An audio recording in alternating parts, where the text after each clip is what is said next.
Blake Lively really thought this lawsuit was finally over, and honestly, a lot of people believe that too. The headlines made it sound clean and simple. Settlement reached, both sides moving on, everyone walking away and getting back to their lives. But apparently that is not how things are actually playing out. Because even after all the chaos, the accusations, the interviews, and the PR battles, there is still something lingering in the background that is now creating a whole new wave of tension. So here is where things currently stand. Blake Lively settled her lawsuit with the Wayfair parties, including Justinbaldoni, but the settlement was not the kind of clear victory some online commentary tried to frame it as. Blake reportedly walked away with $0 from the Wayfair side. No major payout, no dramatic courtroom win, and no public apology. And perhaps the most important detail is that there are no NDAs involved, which means nobody is fully silenced. Both sides can still speak. Lawyers can still comment. Sources can still leak information. And in Hollywood, that kind of openness almost guarantees ongoing noise. Technically, both sides are bound by the court's earlier rulings. Blake cannot appeal the dismissal of her claims, and Justinbaldoni also cannot appeal the dismissal of his lawsuit. In theory, that should have closed the chapter completely. Everyone would move on, shape their own narrative, and let the story fade.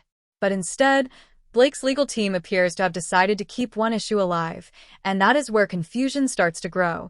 Reports suggest Blake's attorneys are still pushing a claim under Section 47.1 for attorneys' fees and damages. At first glance, that sounds like a continuation of a finished case, which is exactly why people are questioning it. The argument being made is that Baldoni's lawsuit was retaliatory, and under California law, a retaliatory defamation claim tied to allegations of harassment or discrimination can lead to penalties like attorney fees, damages, and even punitive awards. But the problem is that none of this has been firmly established in Blake's favor in court. The judge never officially ruled that Justinbaldoni's lawsuit was retaliatory. That detail is often glossed over in online discussions, but it matters. According to courtroom accounts, the judge was reportedly skeptical of that framing earlier in the process and did not appear fully convinced by that argument. This is where the situation starts to look complicated. Blake's side has repeatedly suggested that her claims were dismissed on technical grounds rather than on merit, implying the substance of her case remains strong. But at the same time, they're also trying to characterize Baldoni's lawsuit as clearly retaliatory. And that is where people start noticing an inconsistency. If the dismissals are being framed as procedural rather than substantive, then it becomes harder to rely on other dismissals as proof of wrongdoing on the opposing side. Recently, Blake's lawyers even asked the court for permission to submit additional briefing on this issue. In other words, they wanted to expand their arguments despite the fact that the matter has already been heavily briefed for months. The judge's response was brief and unambiguous. The court does not require additional briefing at this time. No elaboration, no encouragement, just a firm refusal, and that reaction is what people following the case have been analyzing closely. From the outside, it creates the impression that the effort to keep this specific argument alive is running into resistance, especially after what was supposed to be a settled conclusion. The main trial that had been anticipated earlier is no longer happening. Most remaining claims have been dismissed, and yet this final legal thread is still being pulled. Nobody is getting the massive damages they originally demanded. Yet somehow this one issue keeps dragging on like the final season of a reality show nobody knows how to end. What also caught people's attention was the timing. During earlier pretrial hearings, Blake's team reportedly pushed hard for the judge to decide the Section 47.1 issue before trial. At that stage, they were acting like the court already had enough information to rule. Nobody was asking for extra briefing, nobody was saying they needed more time or additional evidence. But now, after the settlement, they suddenly want further briefing. And that shift is exactly what Baldoni's team highlighted in their response to the court. Their response, according to filings discussed online, was blunt without being emotional. They essentially questioned why the request was being made now if the motion had already been fully briefed months earlier, and why Blake's team never previously claimed that supplemental arguments were necessary. They also pointed to something else that people in Hollywood circles are already talking about privately. Blake originally sought around $300 million in damages, yet ultimately settled without receiving a single cent from the Wayfarer parties. And that contrast has changed the optics significantly. Blake Lively's team continues to insist that the case was never about money. But that argument lands differently for some observers given that earlier court proceedings included discussions of statutory pathways that could potentially increase damages under California law. Critics keep pointing back to that inconsistency, arguing that every time the narrative shifts away from money, earlier transcripts resurface, showing legal strategies focused on maximizing potential recovery. And once credibility becomes part of the public discussion in a Hollywood case, it tends to spiral quickly.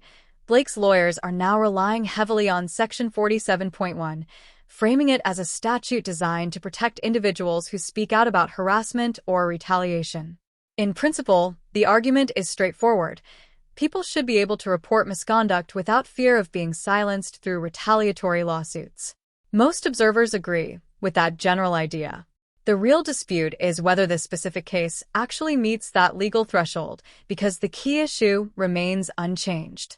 Blake's harassment claims never resulted in a court determination affirming them.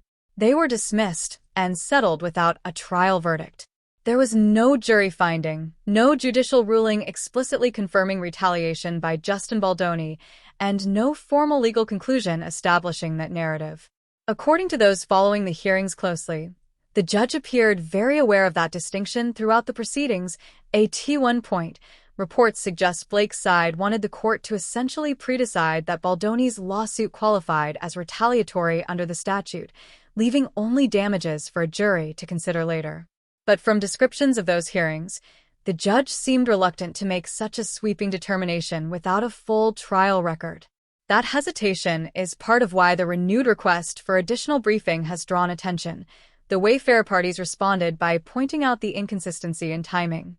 They argued that if the issue was truly ready for decision, it was already fully briefed months ago, and Blake's team had multiple earlier opportunities to request supplemental arguments, but did not do so. Not during the initial filings, not during later motions, and not even during the main pre-trial conference. Yet now, after settlement, they are asking for another round of submissions. That is why some observers interpret the move as an attempt to keep a legal narrative active even after most of the underlying case has effectively closed. And whether that interpretation is fair or not, the optics have become part of the discussion, because at this stage, the legal battle and the public perception battle are almost inseparable. Blake Lively's image shifted dramatically once this lawsuit became public. The polished Hollywood persona, the humor, the glamour, the sense of being part of an untouchable celebrity couple with Ryan Reynolds, all of it started getting re-evaluated online. Every interview clip, every past anecdote, every alleged behind-the-scenes detail became part of a much larger narrative people debated in real time. Justin Baldoni's side appears to understand that public framing now matters just as much as courtroom filings.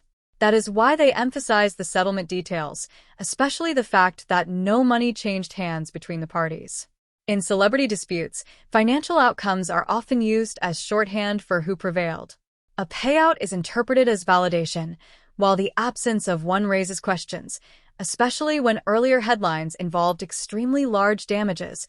Adding to the complexity is the fact that there are no NDAs in place. That means neither side is fully restricted from speaking, which is unusual in high-profile settlements and ensures that commentary, interpretation, and selective disclosures can continue shaping the narrative long after the legal case itself has largely concluded. What really keeps the situation alive is that there was no quiet, clean settlement where everything disappears and everyone moves on. Instead, both sides are still free to talk. No sweeping gag orders, no full silence, which means interviews, insider leaks, source quotes, podcast commentary, YouTube breakdowns, and gossip blogs can all continue indefinitely. And that alone explains why the story refuses to fade away. Behind the scenes, you can sense growing frustration. Some legal analysts are now saying the ongoing attorney fee dispute feels increasingly disconnected from the main case, because in practical terms the core litigation has already resolved in multiple ways. Blake dropped her remaining claims instead of taking them to trial, and Baldoni's lawsuit was dismissed. Legally speaking, most of the structure that held the case together is already gone.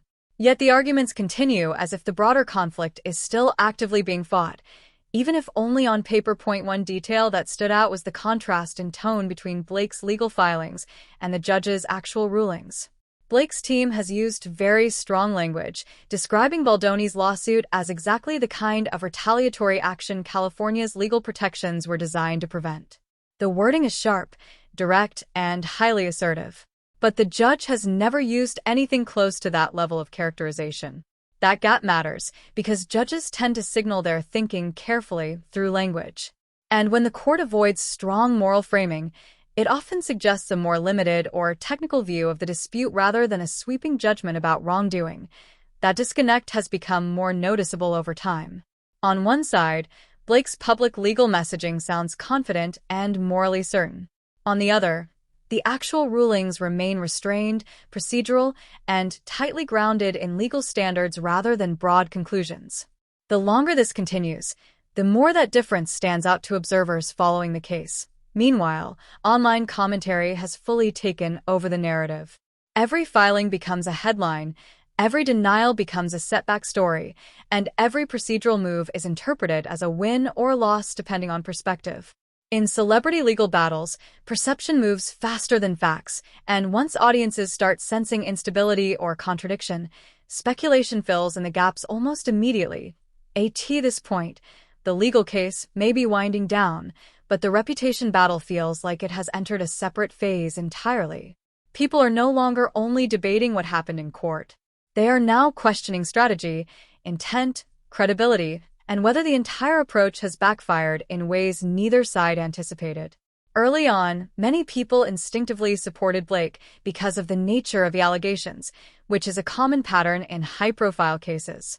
But as more filings emerged and more procedural details became public, the story became increasingly complicated and public confidence became more divided. What makes this different from a typical celebrity resolution is the absence of a clear defining moment. There was no decisive trial verdict, no major jury ruling, no public courtroom declaration that neatly resolved the narrative, and no dramatic payout that signaled a clear winner. Instead, the outcome has been a patchwork of dismissals, procedural rulings, and a settlement that still leaves room for competing interpretations. That ambiguity is exactly what fuels ongoing debate.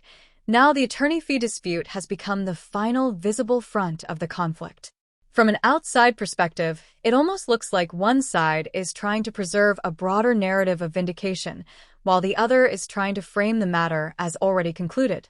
Baldoni's legal team repeatedly emphasizes that Blake dropped her remaining claims and settled without receiving compensation. Their filings consistently point back to earlier briefing and argue that nothing new justifies reopening the discussion. The tone is less emotional and more procedural, but the message is unmistakable.